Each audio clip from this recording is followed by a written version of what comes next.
Hello, hello, hello. Welcome to the trio of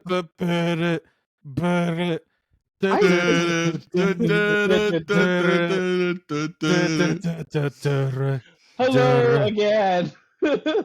Welcome to the trio of positivity podcast, our very own in-house band providing the opening music there. We appreciate you joining us today. As you guys already know, we are a Chicago sports podcast where we skim the Chicago sports landscape to bring some positivity into your life. But anyone who's cheered on the Chicago teams can attest, sometimes it's hard to find. Welcome to the show. I'm your host, Bullpen, joined as always by my fellow Positive Brigade members and hosts of the program, Miller and Chris. Boys, how we doing? Fantastic. It's a beautiful day in the neighborhood. Thank you, Mr. Rogers. You're welcome. Quick social plug. Our community on Facebook is under Trio Positivity Podcast. Thank you for liking that page. Let's keep that community growing. This week, Chris was busy this weekend. He posted some stuff there as well. You'll hopefully see some more of that in coming days. At Twitter, we're at Trio Positivity. We're also on YouTube and TikTok. We'll share that information with you guys shortly. And our website is trioofpositivity.com. Some blog posts and more to come there. We have a very good episode for you today.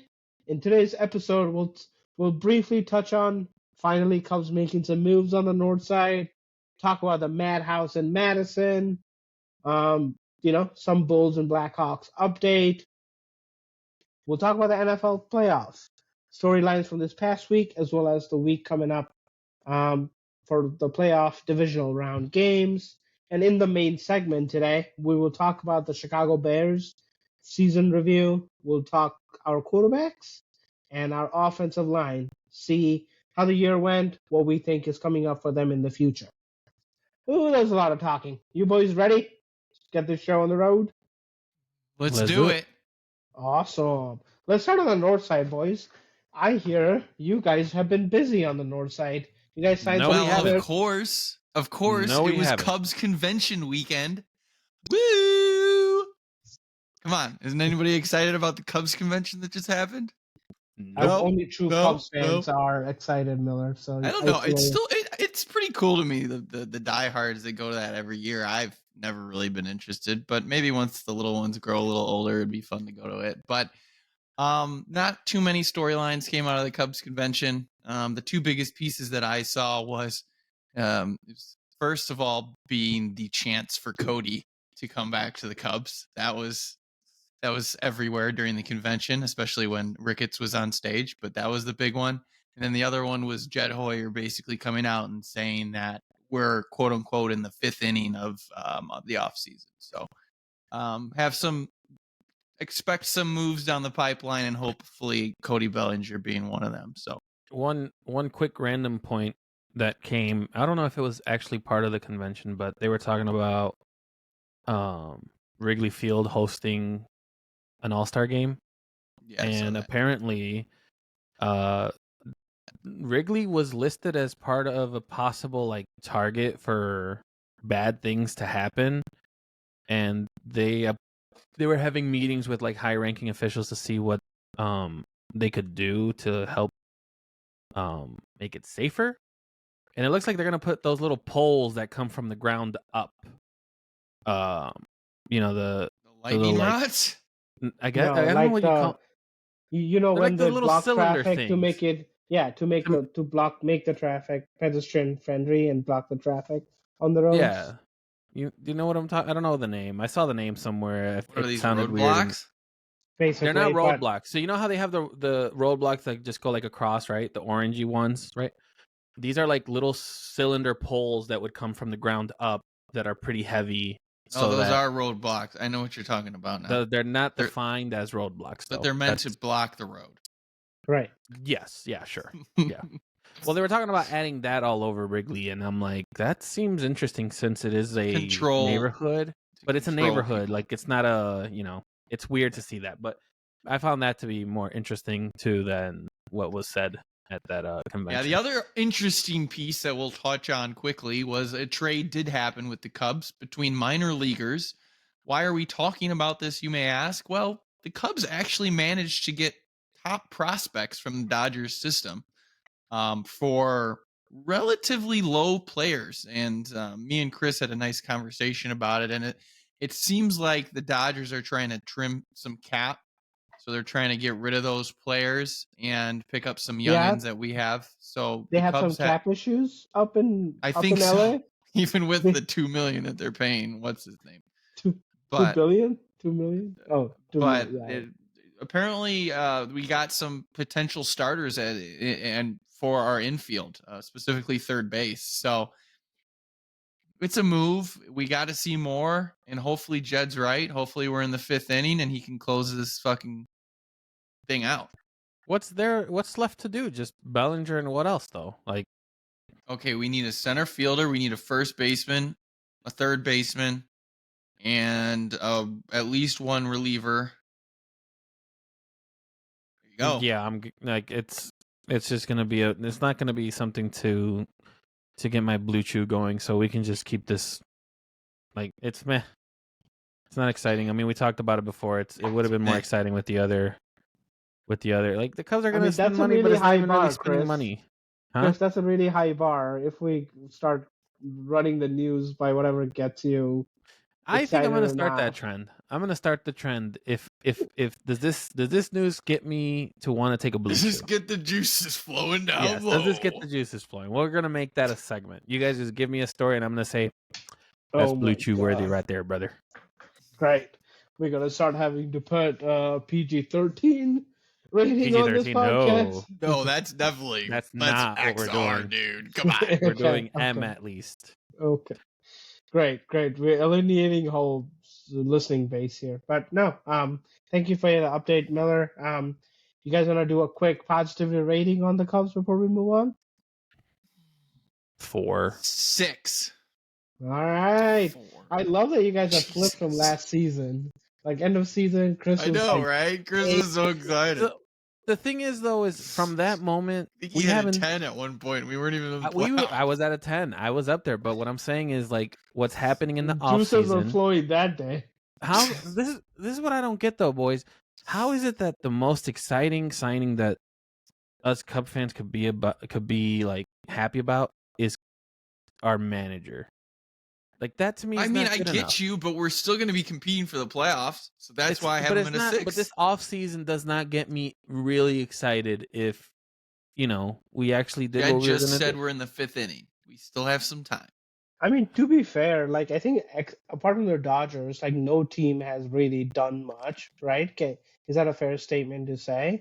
Toronto made a signing today. Stroman went to the Yankees. The Yankees did because they made that big trade too. They got a trade in there too. Like there's movement. There's movement, but like I think maybe next season has a better off season. I don't know, with Ohtani being like a free agent, which wasn't enough. Like I don't know. I think next season really annoyed by the Dodgers, to be honest. So we can change. I mean, I'm not. They want to do business that way until the league stops them. It is what it is. In other news, Miller's being a hater today. Talking about Miller, buddy, take us down Madison Avenue. What you got for us? Ooh. Well, like we talked about last week, the Connor Bedard segment is no longer because he still has a broken jaw. Although I did hear that he was on the ice this week, which was quite impressive. So that's fun. Quite impressive. It's his jaw. His legs were fine. Do you understand what a broken jaw consists of? I'm sorry. Does the broken jaw consist of your legs not working either? Your jaw is wired shut. You cannot eat. That's great. Can he still skate? Probably. Move on. Oh my God. Bro, you literally don't leave the house when you have a cough and you are going to give him shit. You have a headache and it takes you 4 hours to respond to a text and you're fucking complaining. You're giving him shit after getting the eyes from expectations. Jesus. I love that Miller and I are on the same page on this. Listen. I'm not a professional athlete, okay? The man broke his jaw. Boo-hoo. His legs still work. He was on the ice. He's fine. Oh my If god! he's playing with a jaw wired shut, then I'll be more impressed. But it's his jaw. It's a broken jaw. He was You're expected still to gonna say skate. He'll be he fine. can still hold a stick. He can still Yeah. shoot. He can He's still fine. shoot. What is it? What was the politic? Shut up and shoot. There you go. That's what we're gonna do. Wow.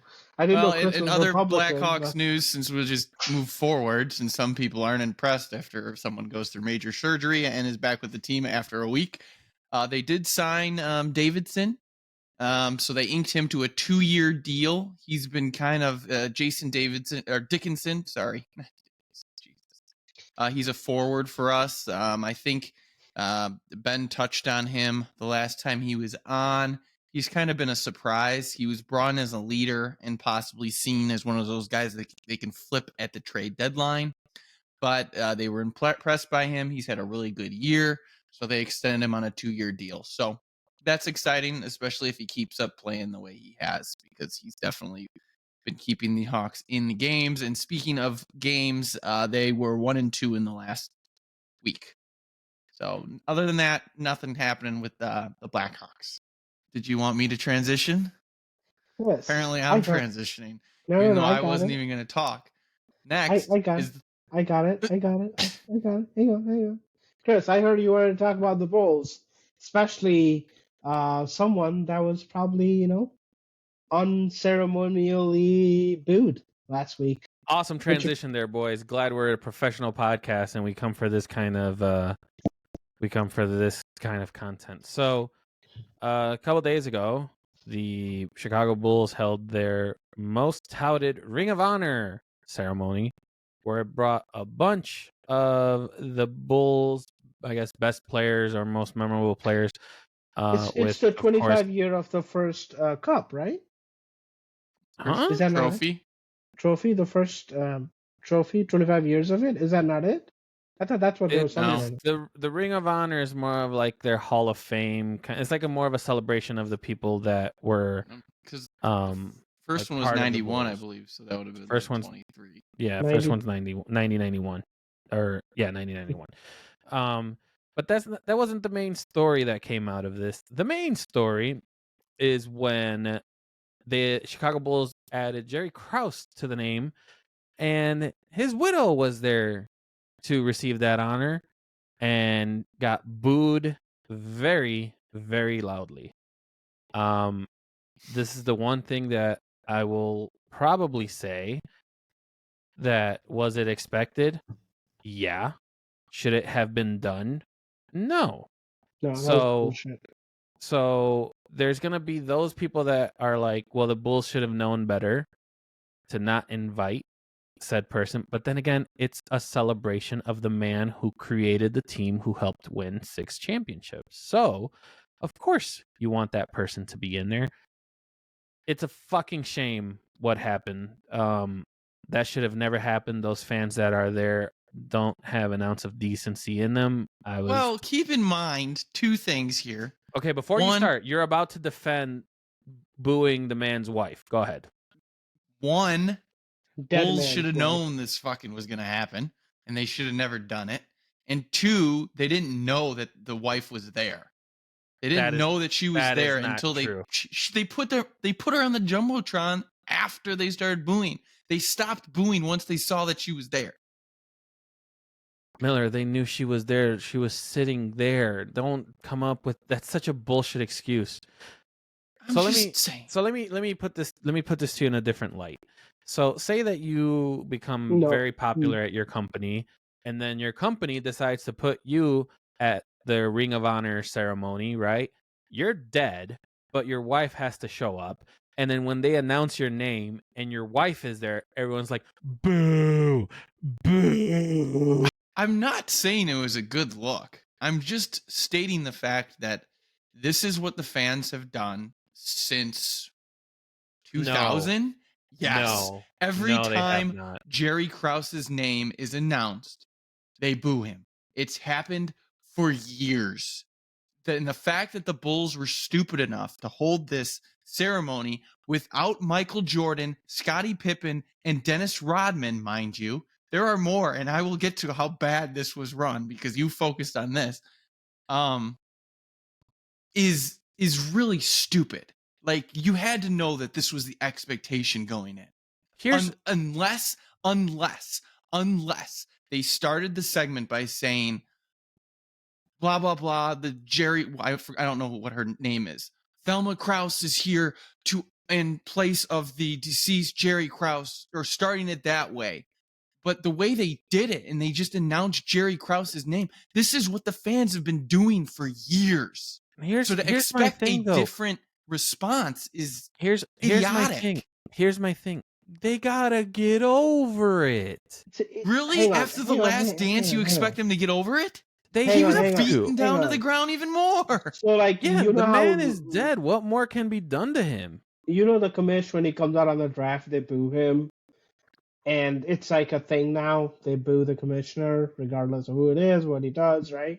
So I think it was probably that. If I want to give the fans out, like Miller said, maybe they didn't see him. Once they saw him, they stopped. I want to give them that out, maybe. But no, it was like don't give them an out. But what I was going to say, finish my thought, is the entire NBA community, from Charles Barkley to Steve Kerr to anyone you can think of, is like the fans were in the wrong. So, like, the fans are in the wrong. I don't care if they didn't see it, whatever it was. Like, the man's dead. The man deserves to be there. That was just in poor taste. Like, I mean, when are we going to get to the point where we can't celebrate the guy who brought the team together to win those championships? It wasn't just MJ. Not only that, when MJ was gone, the Bulls still made like the semis and conference finals. Like, that team was still competitive. Hey, like, I'm not the one out there booing him. No, Chris, it's very interesting you defending the Bulls organization here, because you like have sided with the Bears fans in the first quarter when they boo the play calling. It's the first quarter. It's game 2, and the fans Miller. See, I'm already mad at Miller, but that's not the case. Boopin, the offensive coordinator's wife wasn't on the field. There's a fucking difference. No. Like, the fans are passionate. No, not necessarily. They're in the stands. But okay, let's dive in. His wife didn't have the fucking headset calling the plays. The record, I am not defending the fans booing it as much as I am defending the fans. As much as I am destroying the lack of the narrative. I don't even know. The lack of understanding from the Bulls marketing crew, whoever decided to come up with this event, because that's the problem. But you don't have the widow there when you know this is going to happen, because it happened historically every time they've mentioned his name. But on top of that, let's dive into everything else. Let's dive into everything else. Hold on. Okay. Let me ask a question then.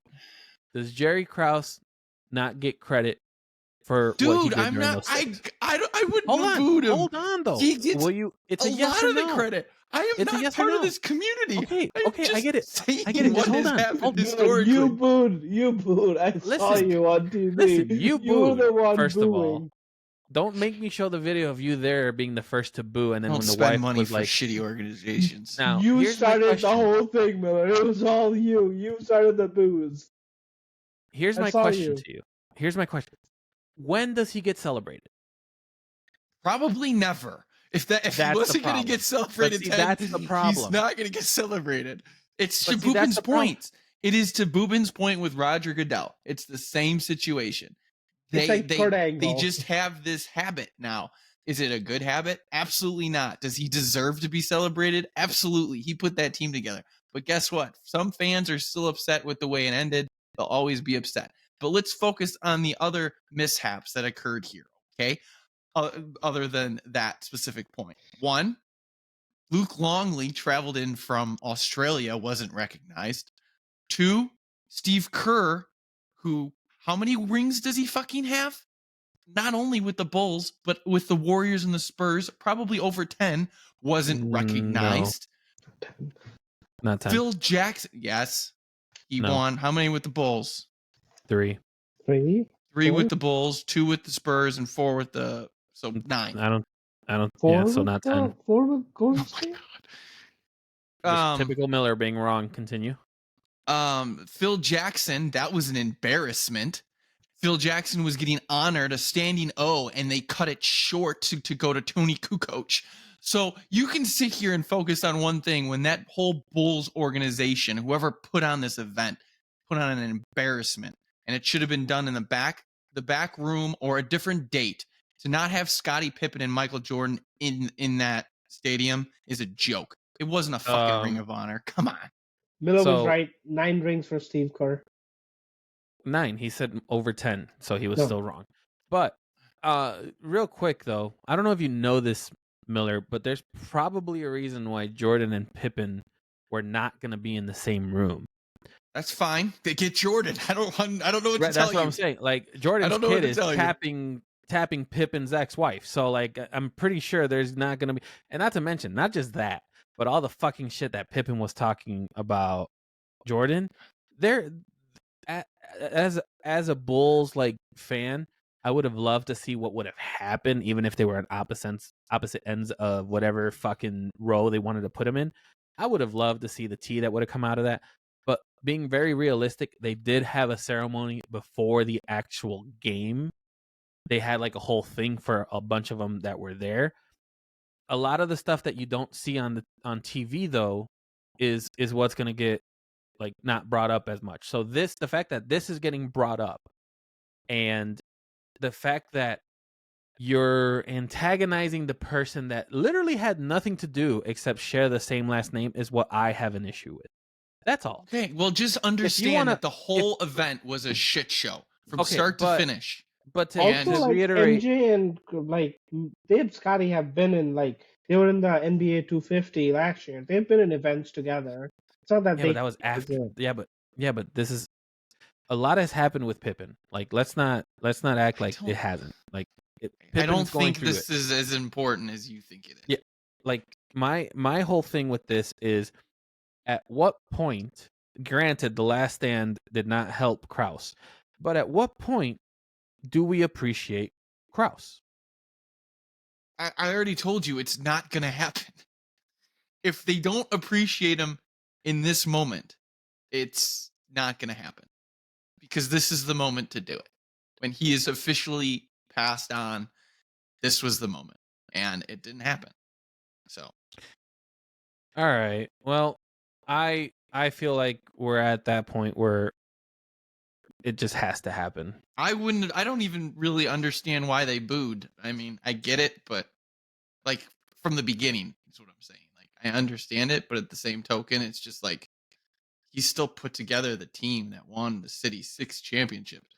Sure, he might have made some bad judgments or bad mistakes, but he still put together the team. So I don't really get it, but it's fine. It's fine. We can move on. All right. All right. All right. Well, that was spirited conversation right there. Probably the most we've ever talked about the Bulls. As we know, NFL is king, and we had a wonderful week of Super Wildcard Weekend. I think that's what they called it. I hate that name, by the way. Does anyone else hate it? I just wanted it to be Wildcard Weekend. Like, why is it super? I thought this weekend would be Wildcard. No, it's Divisional Weekend. It's divisional. I don't know why it's super. Yeah, I don't understand it. There's lots of things to hate if you want to talk about that. The business sides of NFL, the Peacock exclusive streaming game, that was very lucrative. Supposedly it was the most streamed game of all time, but a lot of people were not happy. Okay, sorry to cut you off. Was it the most streamed game of all time or for Peacock? Of all time, I thought. That doesn't seem right. That can't be right, because I thought the Super Bowl was most streamed. Think of a game that was exclusively streamed before. Amazon. They do it every Thursday. I guess they do, but it's not playoffs. So? I think it's wait a minute. Wait a minute. Did you just come up with that then, Boopin? Like, where's the... No, it's definitely... It was out there, the most streamed game, but I thought it was for Peacock. I didn't think it was all time. I mean, it would definitely be for Peacock. I don't know if you guys saw this. Out of the 100 most watched things last year, 98 or 97 of them were football games. and it was like one Oscar, one political thing, All right. maybe a couple of college football games. So According NFL is to see that. CNN.com, which was an article posted on the 15th, and it says the Chiefs-Dolphins game on Peacock was the most streamed live event in U.S. history. There you go. That's interesting. crazy. But again, a lot of people were not happy that it was only on Peacock. So lots of interesting things happened. But I think it was a wonderful week of NFL football storylines throughout. So if it's okay with you guys, let's run through them quickly. Games sucked, but go ahead. What? It was like one good game. Which we'll start off with. The Detroit Lions won a playoff game for the first time in 32 years, beating Matt Stafford and the Los Angeles Rams 24-23 on Sunday night. When that game started, I thought it was going to go for like 100 points, but the second half was really defensive. Lions ended a 9-game postseason losing streak, longest in NFL history, that dated to a victory over Dallas on 1992. They lost a home playoff game two years later, but they had not hosted one since, so it was really good to see them. I don't know if you guys watched the game. It was super nice. They were showing fans that have been there all their lives and like had not seen them win a home playoff game. It was wonderful game, wonderful atmosphere. Super happy for the Lions fan. Did you see the Stafford's presser? No. What was it? Basically, they asked him about how he feels about Detroit winning their first game or their first playoff game or something along those lines. And he said, I'm happy for the players. I'm happy for those guys. It didn't even acknowledge the city. Wow. They were definitely like, oh, like you wanted to move away from this town. They were definitely like, they booed him too. When he came out. I don't know if you guys saw that, but that was interesting too. Yeah, but I'm pretty sure like a couple of years from now, when Stafford retires and everything, they'll give him his props. I mean, I don't think Detroit is going to hold that against him. Yeah. We'll probably cover this in a minute, but like 2 NFC North teams is still alive in the playoffs. Ugh. The other game, which I thought was great, and I think I deserve some flowers because you assholes were on Joe Flacco's. It wasn't a great game, but yes, you were 100% correct. Stroud became the youngest QB to win a playoff game as Texans just routed the Browns 45-14. I thought it was a good game. That wasn't a great game. It was like what, like 14-28, 14-20, something like that. You seem to be a negative Nancy. What is your definition of a good NFL game? A close NFL game. But just because it's close doesn't mean it's good. Like a 22-year-old guy. That's your opinion. That's not my opinion. So brother, you think a fun game, a 6-6 game going into the fourth is a good game? It's better than a 40-14 game, I can tell you that. Whoa, well, hang on. Like a guy. It's a defensive battle. I mean, a close game is a good game. I want to be on the edge of my seat. I don't want to be sitting there knowing that the game's gonna be over. A second overall pick. You can sit here on a 3-10 team. I don't know what the record was. 3-13. I'm not taking anything away from Houston. I'm just saying it wasn't a good game to watch. It was a blowout. The game was over by halftime. It was over like by the halftime after like that defensive score, but I don't think it was like a pretty good game until then. They were going back and forth the first couple quarters, and then like Joe Flacco threw 2 pick sixes in a row. But he's a fucking bum that everyone's like giving props to. That destroyed the Chicago Bears defense. Like it was hard to predict. Like he was just gonna throw every plan, and Texas looked at his game plan. Oh, he throws a lot, and just played around it. Anyway, we'll never agree, I guess, on this, but. Patrick Mahomes led the Chiefs to a 26-7 playoff win over the Dolphins in like the 4th coldest game ever in NFL history. If you're wondering how cold it was in Kansas City, it was the same weather in Chicago the next day. It was -27 with the wind chill. So like we got to enjoy the same weather. So I just can't believe that you always see the fucking shirtless motherfuckers out there. It's just like, what the hell is wrong with you? They gotta get pneumonia or bronchitis or something next day, right? There's no way. I don't know if they plan it just perfectly with the cameras or what. I just don't get it. Dude, I was outside for like 3 minutes and I hated every minute of it. with Yeah. like 3 layers of clothing. I don't know if I could be naked in that weather. Another blowout. Probably sad for Bears fans to see. Jordan Love and the Packers pull a wildcard stunner, beating Dak Prescott and Cowboys 48-32.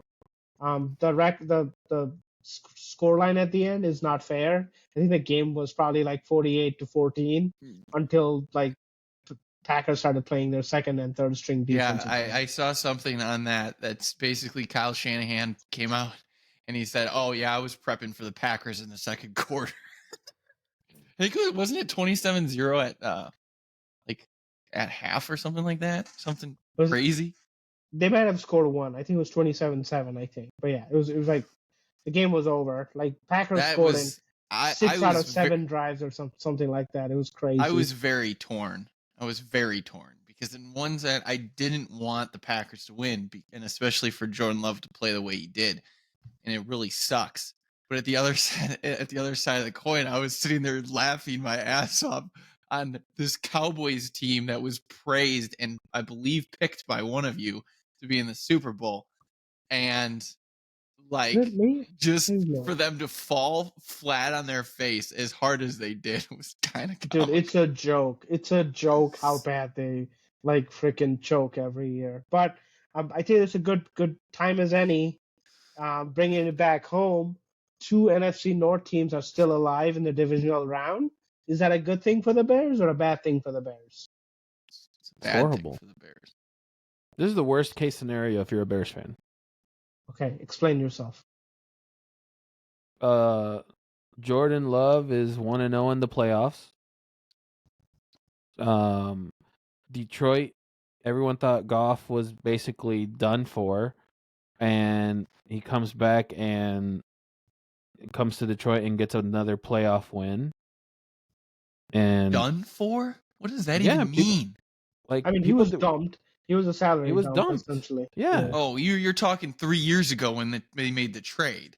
Yeah. Because Detroit was a Super Bowl prediction for multiple individuals this year. So to say that like this wasn't expected is not factual. This is in terms of the NFC North, though. Like for being a Bear fan, like this is the worst. I know that's what I'm saying. Detroit was heavily favored to win the division and predicted by many to make it this far, and you're acting like they weren't. I mean, your Jordan Love point is very. I'm acting as if the question is being. Miller, do you not listen to the question? He said, "How does this make you feel?" And you're talking about how this wasn't. This wasn't bad if you're a Bears fan. Yeah, and you're talking about how Jared Goff wasn't productive. When Jared Goff was brought in, was he thought to be the guy to lead the Lions to a Super Bowl? No, but that was 3 years ago. Okay, but that's what I'm saying. That's what Bears fans are dealing with. You're dealing with now 2 playoff-ready quarterbacks with good defenses or decent defenses on one. For the record, Goff brought the Rams to the Super Bowl. Yeah, and he was still dumped. Yeah. He's been really good the last 2 years. Okay, so you guys to answer your question, Boopin. Yes, sir. It is not good because of what is happening with the Bears and their QB situation. Like that was my question. Like because these teams are good, is there added pressure on Ryan Poles and Flus to deliver? Right? Like do these decisions now even come at a greater risk than anything? Right? Like there's 2 good teams. Minnesota, like Justin Jefferson, they have a couple good things going too. Like does this mean like the margin of error for the Bears is much little? Was the silver lining I was trying to point. I don't know if you guys agree. I think so. I mean, given that we all kind of agreed that this is a playoffs or bust scenario for the Bears next year. If they keep Fields, yeah. If they keep Fields. And even if they don't keep Fields, like I think the Flus is going to be under a watch next year too.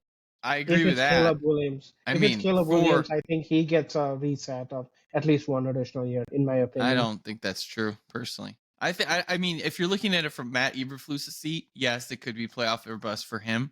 But for the organization as a whole, if you draft Caleb, there's an expectation of a pullback. That's what I want to say. You think so, given what we saw with Stroud? Yeah, look at every other quarterback that came out of this rookie draft. Anthony Stroud is Richardson one. played 3 Look games at or 4 Bryce games. Young. Bryce Young Chris, looked awful. yeah, but Historically, Bryce, rookie quarterbacks that do not team was perform not like that. great. Like Carolina was just not a great team.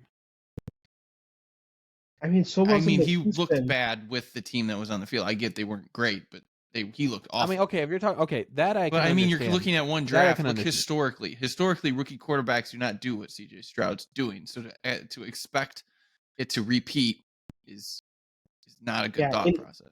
In a game that was not good, he played really well, right, Chris? Right, Miller? Yes, the game sucked. I don't understand what you guys want to watch. All right. Okay. Going back to the last 2 games played on Monday. Josh Allen and Bills in the rescheduled game dispatched the Steelers 31-17. The game was delayed by snow. They still prevailed. Probably expected. Mason Rudolph showed some sign of life in the second half, but still Bills put him away pretty handily at the end.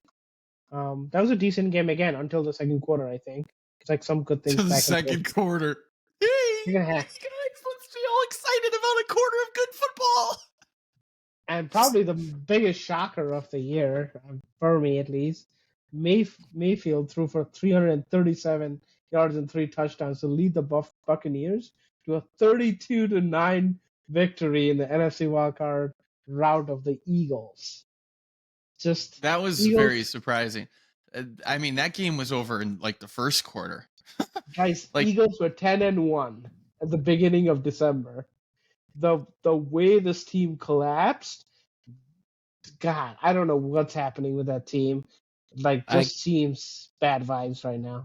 No, it's also injuries. Like, people were getting injured left and right. AJ Brown is not even in that game. Like, that's a big one. That offense just looked discombobulated. Like, they got lucky that they scored a touchdown. They got lucky because they hit Devontae Smith on a 55-yard pass play. Like, other than that, the offense didn't move the ball. It was pretty embarrassing considering they were in the Super Bowl last year. They really fizzled out. I don't even think it's a bad. Like, do you think it was just a bad team game? Like, obviously it was a bad team game. They only scored 9 points and gave up plus 30. But like, this team is still capable of. I mean, I know there might be some players moving. I don't know if they are. Like, I was gonna like, jump on you. Jason Kelce retired. A couple other people. No, he came out on his show and said, "Come on, bro, you got to listen to the New Heights podcast." Come on, I was looking at the videos of him saying goodbye to the players on the locker room. He was probably leaving for the day. He was on a 1 year too. It's not that big of a but like a couple of the people. Not that big of a loss. It's not that big of a scenario. I was saying he's on a 1 year deal, so he was going to be gone anyway. They would have needed to do a new contract. Oh no! Like I think either he retires or like he can walk in there anytime he wants, and they'll give him a contract. He's that good. But that being said, we have this weekend's matchups all lined up. So before we move on, I just wanna cover the fact that there were how many games this week? 8 games, and one game was decided by less than 10 points. Just want to point that out. So if you think that's great football, props to you. I do not. I enjoyed most of the football. So. I had a good time. I don't know why Miller's on that. I'm sorry, you need. I like close games. This is the reason I don't watch college, because 90% of them aren't close. Well, I don't watch college because there's 3,000 teams playing every given time, and I don't follow one. But I don't know. I enjoy NFL. I think most of the games had good storylines going into them. Chris and I enjoy Hard Knocks, so we enjoyed the Miami game. We had high hopes for that game. Yeah, and even I felt bad for Miami given the conditions, but that Kansas City team looks really good, man. I don't know. Yeah. Like, I was looking into them after. Like, again, everyone comes out of this after, right? Miami, like, going up against good teams, looks like they beat really shitty teams. Then they get beaten by good teams. That seems like the Cowboys. Both of them are going home. Yeah. Cowboys like give up a lot of rushing yards. Freaking Aaron Jones looked like vintage Aaron Jones, scored 3 touchdowns. So it was interesting to see the storyline. I enjoyed most of it. If Miller's done hating, we can look into the games for this weekend. Miller, if you can find one thing to hate on each one, I'll give you props. Let's do it. Okay, Houston Texans. Houston and Baltimore. Houston's going to get railroaded by the Baltimore Ravens. Lamar. Actually, I'm going to take the other route. I'm going to say Lamar is going to choke. He is going to choke and lose there. That's my hatred there. San Francisco, Green Bay. This is not even going to be a game. San Francisco, and specifically Kyle Shanahan, owns the Packers, so it's going to be a slaughter. Detroit, Tampa Bay. Tampa Bay, they beat a bad Philly team. Detroit's going to slaughter them. And KC Buffalo will be the one good game of the week. KC Buffalo again. I'm ready for another good game there. I can't believe you honestly think that the Lions and Bucks is going to be a blowout. I think that's going to be a lot closer than you think, so you should be able to enjoy it. I was just trying to make my talking. But I think Baker has been good Baker and bad Baker this year. There's been games where he looks absolute dog shit. The man's playing with broken ribs and came out with 300+ yards, bro. No, I know, but there's been he's played well, but there's been games where he just looks awful. It's just been up and down with him. So Detroit showed up ish against the Rams, so I feel like that's the matchup there. If they can make him back into a pumpkin, Detroit pulls off the win, I think. I wouldn't be surprised if Bucks win. I wouldn't be surprised if Baltimore loses. But I would hate that narrative because it would be nice to see Baltimore in a Super Bowl.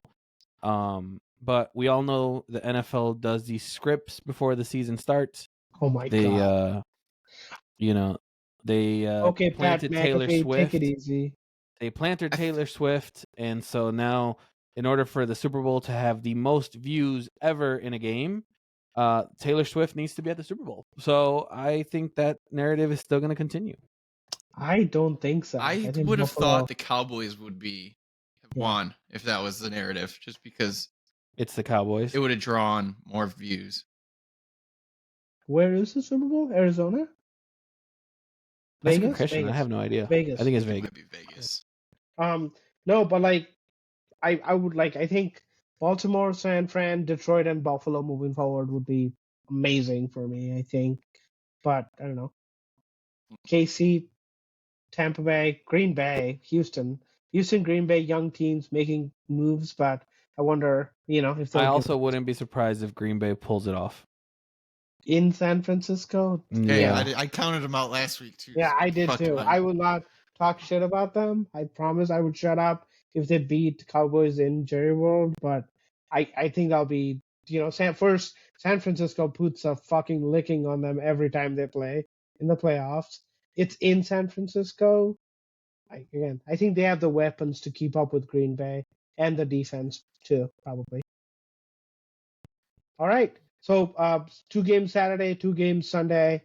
Should be a fun weekend. I am excited. Miller will be looking for blowouts again.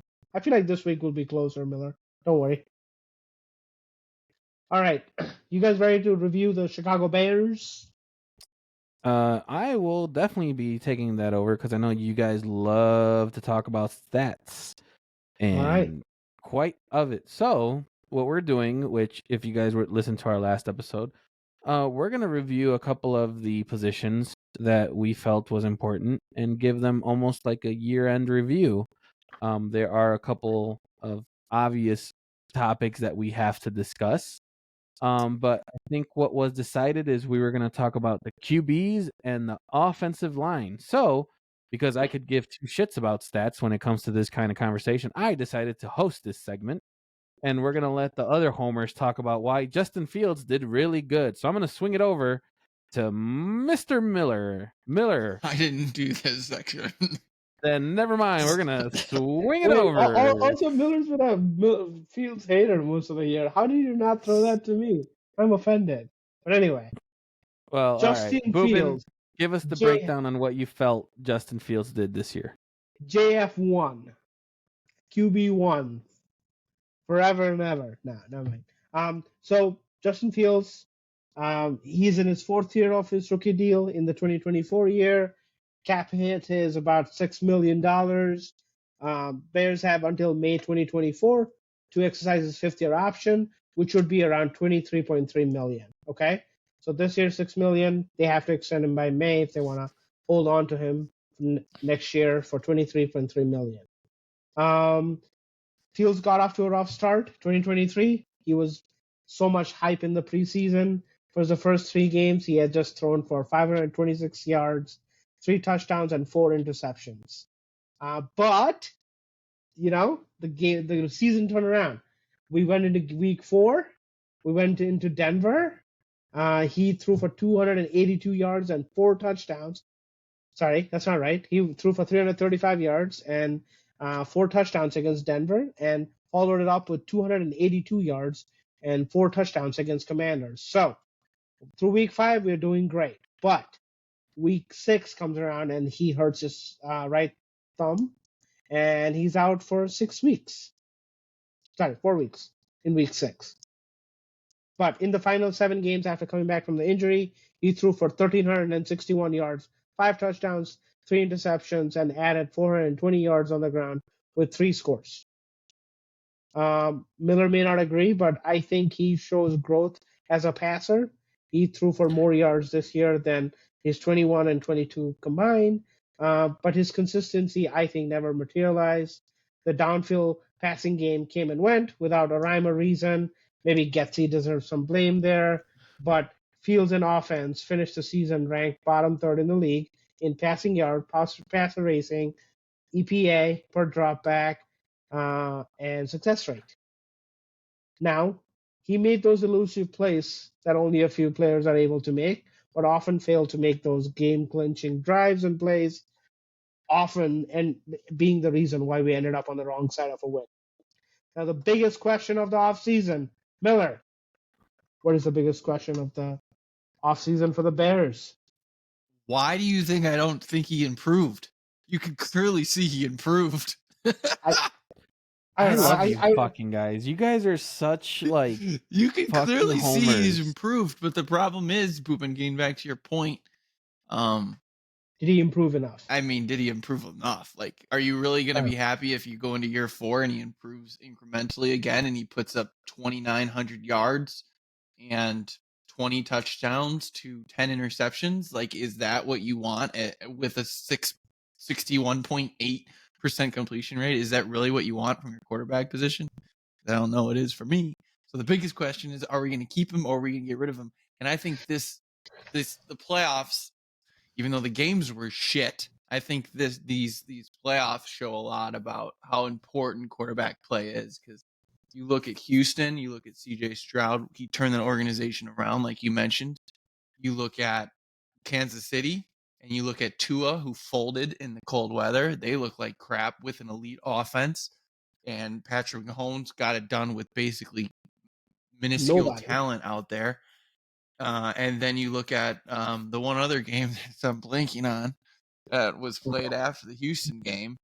Jordan Love. That's the one. You look at Jordan Love, buddy, and these are young, talented players. And Fields has been here for 3 years. Love's played 1 year, and he's thrown for probably as many touchdowns as Fields has in his career. That's not true. But the point stands. The point stands that quarterback play matters in this league, and I don't know if Justin can do it via his arm. Okay, gun to your head. Should the Bears pick Caleb Williams? Should or will? Those are 2 very different questions. Should, according to you. Should. I think they should, even though I kind of don't want them to. I'm torn over here. I'm very torn. Okay. Because I want Eberflus and Fields to go into the canyon and burn together. I want to reset this whole organization, but because I don't know if Eberflus will be here past next year. Chris, it's dependent on my opinion, which, by the way, you're wrong. I don't think Fields really improved much over last year. So you just said he improved. Thank you. I don't didn't think improve much. He didn't improved. like. Jesus Christ. To me, like, improved. Would you say that if you went from a D to a D plus, is that improvement? Yes, that's improvement. All right, then I stand corrected. The Fields improved the enough to get a plus on the letter. The data cannot lie. The data can lie. The data can be manipulated. It can't lie. Yeah, it can definitely be like that. My thing is, I can give you stats year over year. no, So I'm barely staying up for this part. But realistically, I think the contract is going to have something to do with it. I believe the Bears should draft Caleb. Will they? I don't know. There's a lot of reports coming around. There was a podcast that was done with Keyshawn Johnson, and I believe was it Jalen? I think it was Jalen, right? Yes. And that question was posed to him. He and then said that the coaches, I'm paraphrasing, that the coaches needed to be held responsible as well. Like there should be some responsibility to the coaches. So I don't know if that means, well, yeah, but like I'm kind of in the point of should everyone have been fired? And that's where I'm kind of like still torn because we see the coaches that are available. Based on that statement, defense is improving. Offense sucked. Offense coordinators all got fired. I don't know the point that you're trying to make with that. I feel like there should have been more done. I don't know. I think I agree with Caleb. you. I'm just harping on that point. Like I think I would have rather seen, but that's what makes me concerned about the possibility of them keeping Fields because they didn't clean house. If they wanted, if they went the Caleb direction, I feel like if they would have cleaned house, that would have been a good indicator. Because Miller, and then I know I don't want to get too much because I want to get to the other topic here. But Miller, do you feel that May or a couple weeks before May is a target for the Bears to trade Fields before that option becomes available? Are you talking about before the draft or after the draft? Before May. So after the draft. Draft in April? Like draft basically is in April. They have to pick up the option. They have to pick up the option or not for that 5th year. I would expect Fields to be traded before the draft. Before the draft. Okay. Yeah. I don't think they're going to do both. So maybe that's playing their hand, but if you have the number 1 pick, does it really matter? That's another good point. I just want to bring that up. They're going to take, but it's either that or Marvin Harrison. It's either trade or Marvin Harrison if you're keeping Fields. That's my worst case scenario. If they take Marvin number 1, I will cry on the floor again. All right, Boopin, what about you? I'm assuming you're keeping Fields? Looks like the rumor on the street is Fields has played his last Bears snap, and Caleb Williams is going to be the pick. That does. I did hear that as well. But do you want to keep Fields? I would love to keep Fields. I think. Fucking Homer. All right, let's go ahead and keep. Go ahead. Why do you say that? No. Again, I have been on this chain for 2 years now, I think, but he didn't do enough to for me to fully say yes, he's the guy. But like Miller said, Flus is here. Give him 1 more year. He's getting paid $6 million. Maybe not pick up the 5th-year option if you're saying, hey, or maybe extend him by a year if you think he is gonna go somewhere and see if he has anything. Proves himself wrong. They are picking a new offensive coordinator, so I feel like that's where the biggest question mark for me is. If they do another round Getsy or someone like that who's not catering to what Fields does well, this will be a failed experiment. You're not gonna know. You're not gonna know. You didn't know that Getsy was gonna crash and burn when we got him. So you can't sit here and say, "Oh, is he gonna bring it?" I mean, the same questions were asked when Getsy came on board, and you would have hoped, and he didn't do it.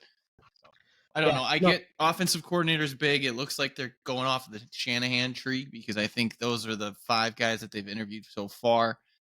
But you don't know. And the problem is every offensive coordinator is going to come in here and say he can get the best out of Fields. Yeah. But is that what you want though? But is that what you want? Like, can you go into an interview and say you want to get the best out of Fields if you know you're getting Caleb? Like, you're putting yourself in that loop of you're bringing in someone that thinks you're going to work with someone that they're not. Well, even if they know, they won't tell anybody. They'll say, okay, if we keep Fields, what's your plan with Fields? If we draft Caleb, what would you do? That's probably how they would ask, because you don't want to tell a new coach you're going to go one way. But see, if that gets leaked and I'm Justin Fields, I'm like, well, why are they bringing that up? I might as well just... You know what I mean? I mean, you don't think he knows what's happening? Like, why does that matter? I'm sure he knows, but at the same time, it's like, it's keeping that perspective of, do you want to play for a team that wants you here or doesn't want you here? So there's a lot more that'll be behind that than decided just on whenever the draft is. Either they're going to take a and quarterback I'm or they're not. I'm pretty And sure if we'll they have take a some quarterback, they're version. not going to be concerned with hurting Justin's feelings. I can tell you that right now.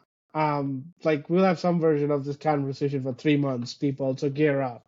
But talking about, QB1 for 4 weeks, Tyson Bagent. What was his nickname? Forgot. Bagent. Agent. Agent Bagent. Thank you, Miller. We signed him as an undrafted free agent out of Shepherd University in May 2023. He amazingly beat out PJ Walker and Nathan Peterman for the backup job. He made his NFL debut in Week 6. Thank you, whoever did that. Week 6 against the Vikings, coming out after Fields got hurt. He went 2-2 in the next 4 starts with 859 total yards, 3 touchdowns, and 6 interceptions. He also rushed for 23 times for 109 yards and 2 touchdowns, passer rating of 65.7. He proved himself to be more than capable backup with a really high upside and a really high ceiling. I'm very excited that he's on the team, and we have a very cheap. I have thrown his contract numbers in here too, but he's basically making I deleted that. He's basically making $1 million, and he's on a 3-year deal, which is weird, but basically making $1 million this coming year and $1 million the following year. He was undrafted, so you have to sign a new contract if you're not drafted. I know, but he signed a 3-year contract, which is odd, and he's making about 2.3 mil total. But cheap backup. I don't think he'll be in here for a long run if another offensive coordinator gets here anyway. So I did like seeing him play. There was something about his swag that I genuinely enjoyed watching, but I wouldn't be surprised if he's not back next year. I would be. I think you're on the right track. I don't think he'll be here if we are a true competitor. Yeah. Like you'll need to bring in a vet or someone that is comfortable with the offensive next year. I think he'll be here, especially if Fields is here. If Fields isn't here, I don't know if he'll be here. To Chris's point, I guess. Just because if you're going in with a rookie, I don't know if you want Tyson Bagent to be your backup. Yeah, I'm kind of in that. But I did appreciate everything he did. I was very hyped with him. I even called him the Fields replacement just because he brought a little bit of excitement when he was out here. But we're going to go ahead and bring it on to the next topic of discussion, which is going to be the offensive line. Miller. The big boys up front. All right. So as all of you know, we went into the year with the expectation of improvement on the offensive line. The thought was having Braxton Jones on the left side, Tevin Jenkins at left guard, I think Cody Whitehair at center, Nate Davis at right guard, and Darnell Wright at right tackle. Well, you know what? That ended in a bombshell very early and in a lot of different facets. This offensive line group was all over the place. They used, I think, most of the reserves that they had. They used up a lot of people, and it ended up being the ideal offensive line when all said was done was Braxton left tackle, Tevin left guard, Lucas Patrick, who was a signing from the Packers last year at center, Nate Davis at right guard, and Darnell Wright at right tackle. That crew was the quote-unquote starters at the end of season, and unfortunately, they only played 5 games together, which leads to another one of the excuses Justin Fields homers use. But overall, let's take a look at how they did. Braxton Jones was ranked 33rd from PFF out of 70 offensive tackles. Tevin Jenkins was the highest graded run and passed offensive lineman on the team. He was basically the best offensive lineman. Braxton Jones was second. Tevin Jenkins at left guard was ranked 10th out of 65 guards across the league.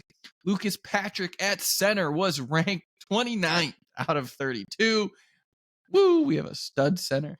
Nate Davis, who was the prized free agent offensive lineman brought in, was ranked 54th out of 65. isn't good. And then finally, our rookie right tackle, Darnell Wright, was ranked 52nd out of 70 at offensive tackle. So the other notable guy was Cody Whitehair. He jumped around a lot. He was ranked 62 out of 65 for his main position, which is guard. Like I mentioned, a lot of our offensive linemen missed a lot of time, specifically three starters, I should say. Tevin Jenkins, he played 12 of 17 games. Davis, 11 of 17 games. And Braxton Jones, 11 of 17 games. So obviously they missed big chunks and basically concurrently as well, which didn't help. But the one resilient player on the offensive line who played every single game was our rookie, Darnell Wright. So shout out to him. The biggest questions coming out of here are in regards to the contract situations of Tevin Jenkins and Nate Davis. Tevin Jenkins was drafted by Ryan Poles, ironically. No, not Ryan Poles. Ryan Pace, ironically. He has one more year left. So now the talk is going to be, should we sign him? So what is your guys' opinion on Tevin Jenkins? He is injury prone. He's missed 21 games in the last 3 years. But obviously you can see from the body of work when he is playing well, he is throwing people around. So what do you think? Do you think we should give him an extension to keep him here for a little bit longer? Yeah, I remember when he was drafted, he fell a little bit because there was some back issues, I think. If I remember correctly, that's why he had dropped too. But man, you're right. When he's playing, he looks like a mauler. He's aggressive. He's just, getting people just on the ground. I would love to keep him. He's young. He seems to be bear material. Hopefully, we get him a little bit cheaper than what the higher end people are going if he stays here because he's been hurt a little bit. I would love to keep him if he can afford him. I think Davis. If we can afford him, we can afford anybody. I don't know. Davis, I think we can. I don't know. I wouldn't be sad if I saw him leave next year, unless he steps up. I think I'm okay letting him go. He had a pretty down year, if I'm remembering the games correctly. Yeah, he wasn't ranked very high, but I mean, he had a death in the family that kind of screwed him up at the beginning of the year. So who knows? I don't see him going anywhere because I think they're going to keep him just because it was a signing that Poles made. What do you think, Chris? This is tough because we did see the line improve towards the back end of the year. Before the whole team improve But before the pack, but even that, like some of the pass block that we had was decent enough where it gave us a chance. I don't know. I'm kind of indifferent. I want to keep the line, obviously reward them for what they were able to do and see if they can get better. But at the same time, I'm pretty sure that the market is going to be open to some of this O-line stuff. But I always feel like the Bears are going through O-line every free agency, so I'm kind of torn here. I think if you're a good team, you probably want to be on the lookout for new O-line every year. The problem is good O-linemen usually aren't on the market. Yep. So I don't know. I'm kind of with you, Boopin. I kind of want to lock him up. Hopefully get a team-friendly deal because of his injured past. I don't know. Remember last year, start of the year, there was a lot of talk about Tevin even being part of this organization and getting traded. So I don't know if it's going to happen. But like you said, he is a mauler. He's very impressive. He kind of reminds me of like Kyle Long, one of those guys that gets in your face, but just has had an injured past. So who knows? Yeah. Hopefully we keep him. Nate Davis, I expect to be here. The three guys that personally I'm interested to see what you guys think. First, Cody Whitehair, a $9.5 million cap hit. Cut, extend, or keep? Cut. You said he was 62 out of 66. He had a horrible year. Is it his primary position center, or did he play center? He played center. His primary position where he had all his accolades is guard. Guard, okay. Yeah, I feel like we need to get rid of him, move away from him. I'm actually on the keep side. I'm on the cut side. $9.5 million, we can save us. Bye-bye. Yeah, but if we don't get anything better, he's the guy that if someone's injured, he can just play in their position for the time being. Sign those guys for a few million. Yeah, but Miller, you're talking about signing fucking Tevin Jenkins, and he's barely played too. So it's like Like, when is injury gonna be something that we have to talk about? Like, I'm not paying $9.5 million for a guy that's not even going to be starting on my team. I don't know. Miller, do you know what the dead cap is for him? No, I don't. I'll look it up. That might be. But I decent. think it's saving us 9.5. So I don't know what the details are, but I think you cut him. If we keep him, I guess. But the other two are Lucas Patrick and Dan Feeney.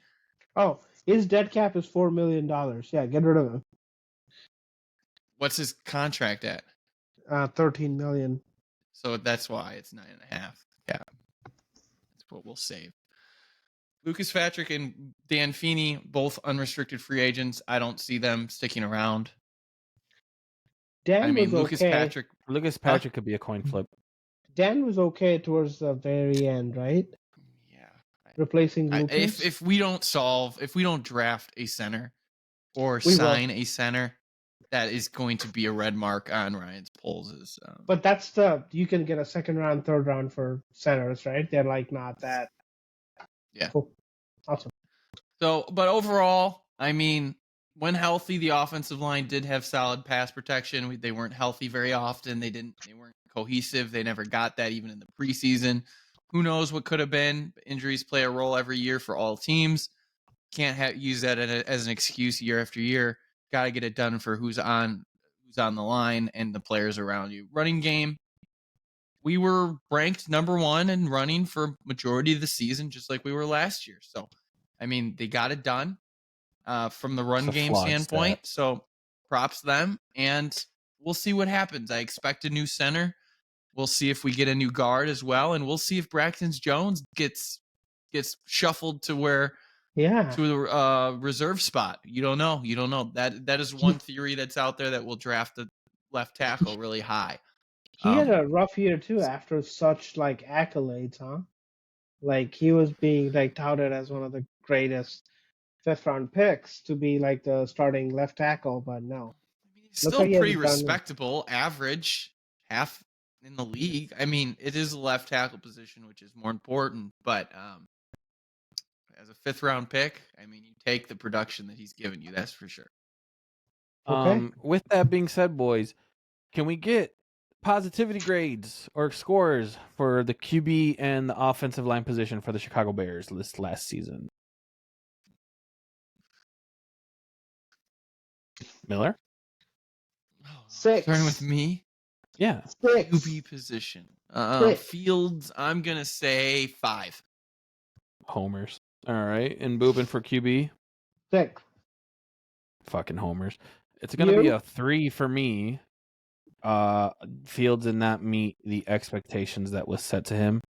And you guys are very happy with the plus grade that he got as far as improvement is concerned. So I will do that. I consider him average. I don't. He was an average quarterback. That's not even average numbers. But all right. Offensive line.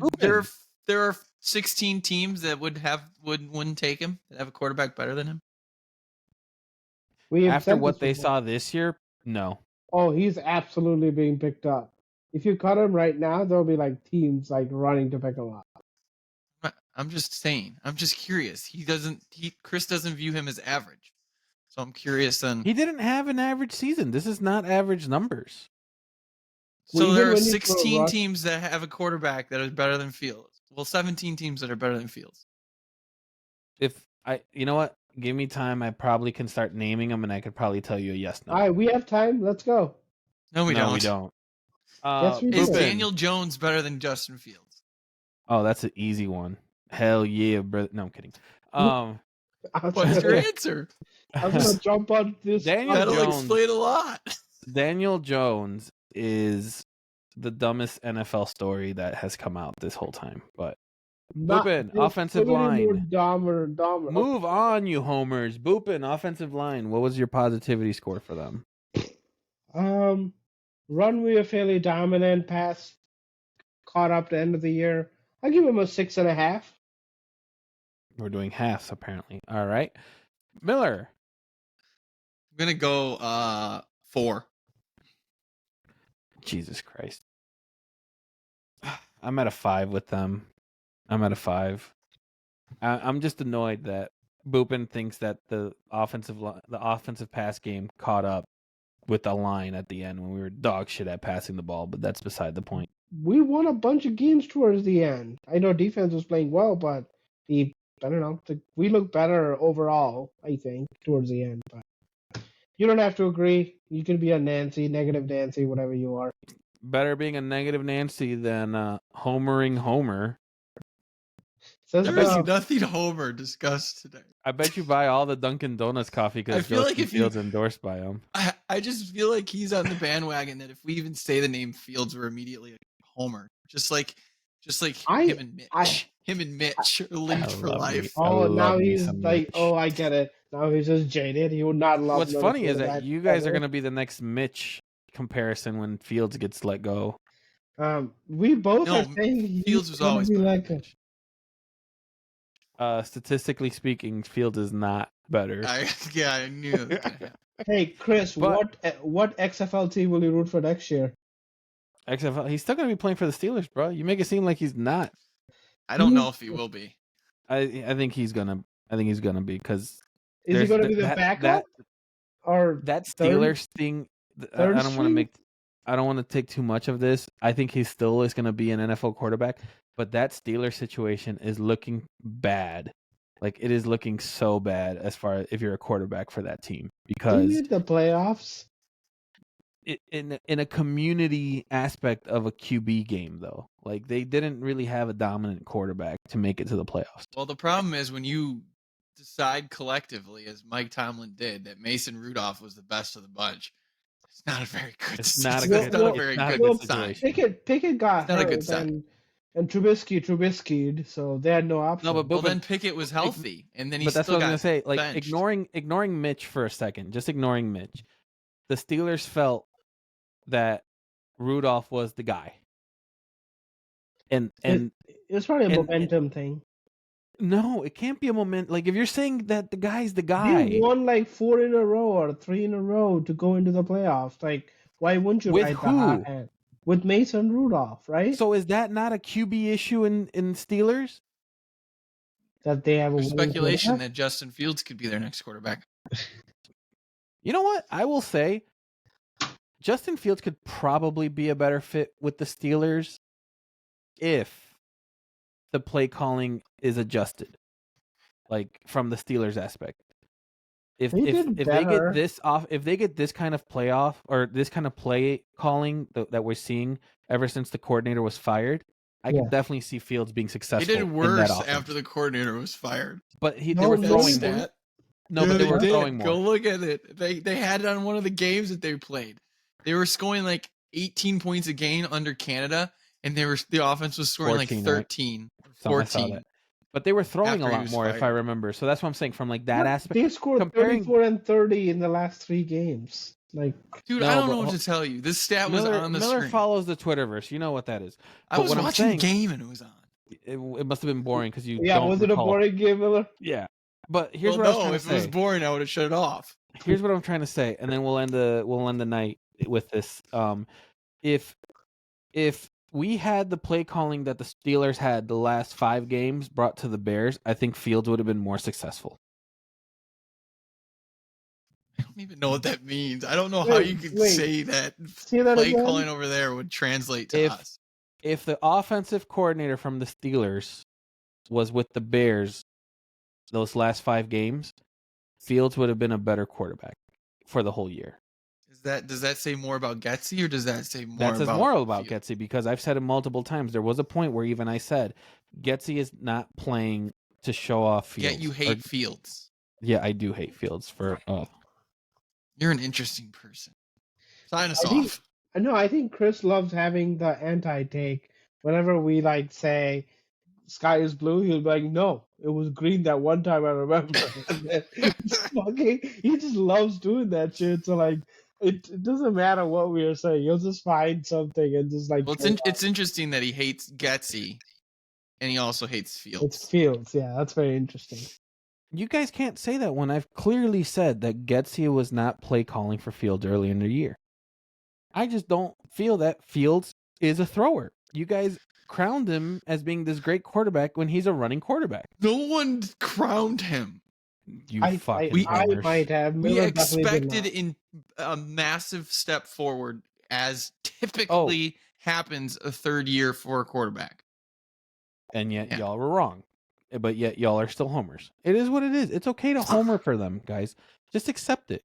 Chris, I know Mitch hurt you, but it's okay to move on. Mitch You will- didn't hurt me. you The will man love is still again. getting paid. You will The man love is still again. getting paid. Hold on. The man is still getting paid. Still has more yards, more wins, more playoff appearances than Justin Fields has. He doesn't have more playoff wins. Playoff appearances. Sorry.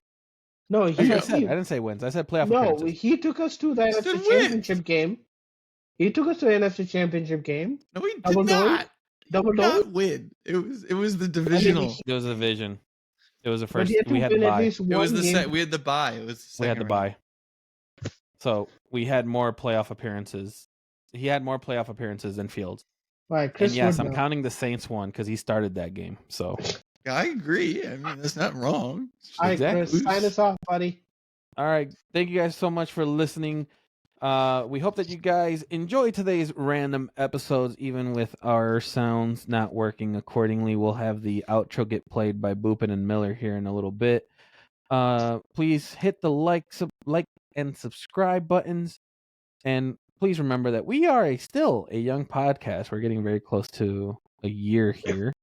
So any and all feedback is appreciated. We appreciate the 5 stars that we've been getting here as of late. So we're gonna go ahead and end it, and maybe someday in the near future we can have some positivity coming out of Chicago. Have a good night, everyone.